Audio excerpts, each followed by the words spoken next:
में बरगद के दरख्तों की कहानी कई सौ साल पुरानी कहानी है। ये दरख्त कोई आजकल के इस्लामाबाद में लगाए गए दरख्त नहीं है, बल्कि ये बताया जाता है कि ये दरख्त जो है वो कई सौ साल पुराने दरख्त हैं। बल्कि अगर ये कहा जाए कि इस्लामाबाद की पहचान ये दरख्त हैं, तो ये कहना बिल्कुल भी गलत नहीं होगा। बरगद के दरख्तों के हवाले से अगर हिस्ट्री पर बात की जाए तो इस्लामाबाद के मुख्तलिफ इलाकों में आपने जैसे शाह अलादीता हो गया, E7 का सेक्टर हो गया, F7 का सेक्टर हो गया, G6 का सेक्टर हो गया, तो वहाँ बहुत बड़े और पेचीदा किस्म के दरख्त हमने देखे हैं जिनकी शाखें बहुत गहरी और बड़ी होती हैं और ये दरख्त बहुत बड़े और घने और साएदार होते हैं।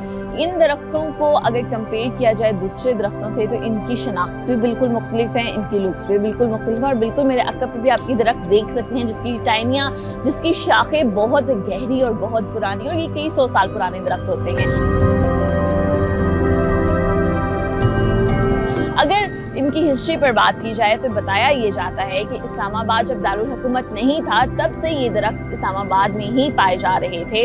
1960 की दिहाई में जब इस्लामाबाद की तामीर का काम शुरू हुआ और तामीर का सिलसिला शुरू हुआ तो इंतजामिया ने ये फैसला किया कि इन तमाम दरख्तों को उसी तरह से रखा जाएगा जैसे ये हैं, क्योंकि ये कई सौ साल पुराने दरख्त हैं और इंतजामिया ये चाहती थी कि इस्लामाबाद के शहरी इनकी सकाफत और इनके रंग जो है वो देखें, और यही वजह है कि इस्लामाबाद में इसकी खूबसूरती मुख्तलिफ मकामात पर नजर आती है।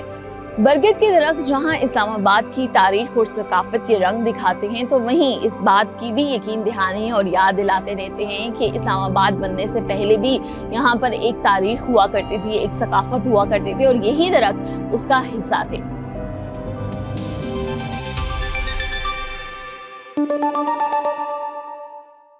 A major political development has emerged in Azad Jammu and Kashmir as former Prime Minister Sardar Tanveer Ilyas has joined Istikam-e-Pakistan Party, also known as IPP.